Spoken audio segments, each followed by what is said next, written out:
और आखिरी ये बात है, कई लोगों को समझ में नहीं आ रहा है कि आर्ट ऑफ लिविंग क्या चीज है, जीवन जीने की कला क्या है, इसके बारे में कुछ बताइए। ऐसे मन में हो रहा, चल रहा है ना कुछ लोगों के मन में। जीवन जीने की कला 5 तत्व है, इसमें 5 बातें हैं, सिर्फ 5 बातें। क्या? जीवन में सुख आएगा, दुख आता है, सुख आता है। सुख दुख में मन को संभालना, समता में बनाए रखना सबसे पहला पाठ है, पहला तत्व है। ये जरूरी है कि नहीं, बताओ? जरूरी है। अपने मन को संभालना है ना, सुख में चाहे दुख में मन को संभाल के रखना सबसे पहला। विरोधात्मक चीजें होती है, कभी हार कभी जीत, कभी लाभ कभी नुकसान, कभी खुशी कभी गम, ये आते हैं चले जाते हैं। मगर आदमी भीतर से यदि टूट जाता है, मन उसका एकदम बैठ जाता है, तो वह फिर कुछ नहीं कर पाएगा। मन को थामे रखने की कला है ये सबसे पहला पाठ। दूसरा पाठ है जीवन जीने की कला का दूसरा पाठ, जो व्यक्ति जैसा है उनको वैसे स्वीकार करें। हम चाहते हर कोई मेरे जैसे हो, कहां संभव है? सासू जी चाहती है बहू मेरे जैसे हो, जो मैं कहता हूं वही सही वही माने। बाप समझता बेटे मेरे जैसे ही करे। संघर्ष शुरू हो जाता है घरों में, समाज में। तो मैं कहता हूं जो जैसा है उनको वैसे स्वीकार करें, उनको समय दें बढ़ने के लिए, अपनी रफ्तार से वो आगे बढ़ेंगे। ये दूसरा पार्ट है। तीसरा है,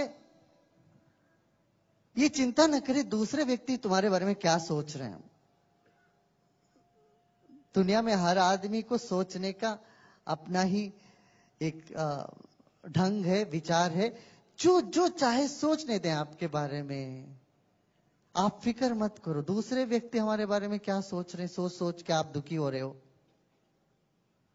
कितने लोग इस तरह से दुखी होते हैं दूसरों के विचारों को देख करके। फालतू है, समय खराब है, इससे जीवन खराब है। जीवन बहुत मूल्यवान है, इसलिए मैं कहूंगा दूसरों के फुटबॉल मत बनिए। ये तीसरी बात। चौथी बात है, जब हमसे भूल होती है तो हम कहते हैं कि हम भूल हो गया जी क्या करें। पर कोई और करता हो तो हम कहते हैं इसने तो जानबूझ के करी।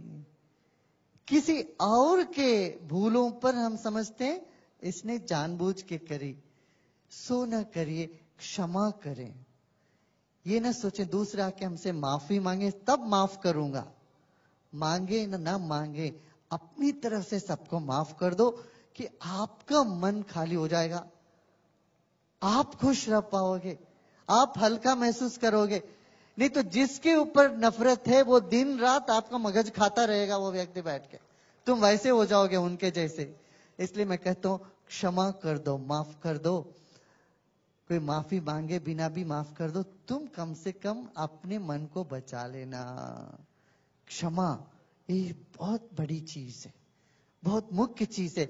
जीवन में हमें सुखी रहना हो तो एक क्षमा हमारे जीवन में लानी पड़ेगी हमें। हाँ? अष्टावक्र महर्षि यही कहते हैं, भाई तुम्हें मुक्ति चाहिए तो दया, क्षमा, आर्जव, सरलता, इसको तुम अमृत जैसे मान के जीवन में बना लो। आप अभी कर सकते हो क्या? देखिए आज तक की जिन जिन के तरफ तो आपकी नफरत है, कुछ है, द्वेष है, एक ही मिनट लगता है उसमें। 1 मिनट सोचो, चलो मैं माफ कर दिया सबको। कर सकते हो, कह सकते हो? कितने लोग कह सकते हो? हाथ उठाना, हाथ उठाओ, देखो हाथ उठाओ भाई। देखो कितना हम खुश हो जाते हैं, मन प्रसन्न हो जाता है। अच्छा आपको लगता है मुश्किल है माफ करना, मैं एक और उपाय करूंगा। जब गुरुजी आपके शहर में आते हैं, आपका फर्ज क्या बनता है? दक्षिणा देने की फर्ज बनता है नहीं क्या? जब एक गुरु जी अपने घर में गांव में आते हैं तो हमारा कर्तव्य क्या होता है? गुरु को दक्षिणा देते हैं। मैं दक्षिणा के रूप में आपसे 2 चीज मांगूंगा।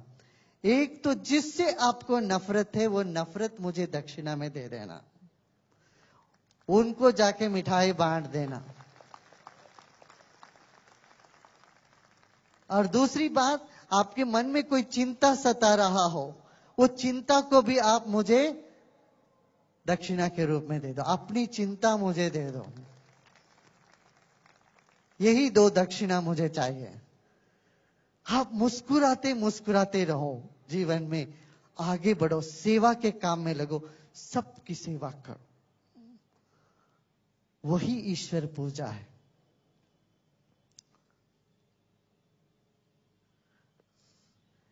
येन केन प्रकारेण यस्य कस्यापि देहिना संतोषम जनयेत प्राज्ञा तदेवेश्वर पूजनम। ईश्वर की पूजा क्या है? किसी भी तरह से सब लोगों के मन में खुशी पैदा करो, संतोष पैदा करो, यही सबसे बड़ी ईश्वर की पूजा है। कितनी बड़ी बात, सुंदर बात कह दी हमारे पूर्वजों ने, है ना।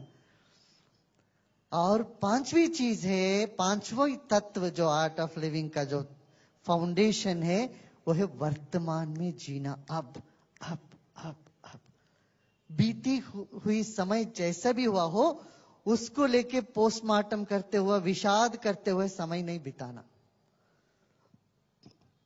हम 70-80% हमारा समय व्यर्थ करते हैं बीती हुई बातों को लेके। वो क्यों हुआ, कैसे हुआ, ये सब इंक्वायरी कमीशन बिठाते रहते हैं हम लोग। इसमें पैसा खर्च, समय बर्बाद, सब बीती हुई समयों को लेके अफसोस करते रहना मूर्खता है।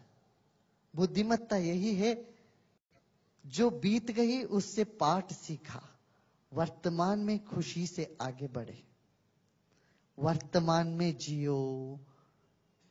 ये जीवन जीने की कला है। अच्छा, आप ये कहोगे गुरुजी ये सब सुनने में अच्छा है, जीवन में उतरना मुश्किल लगता है।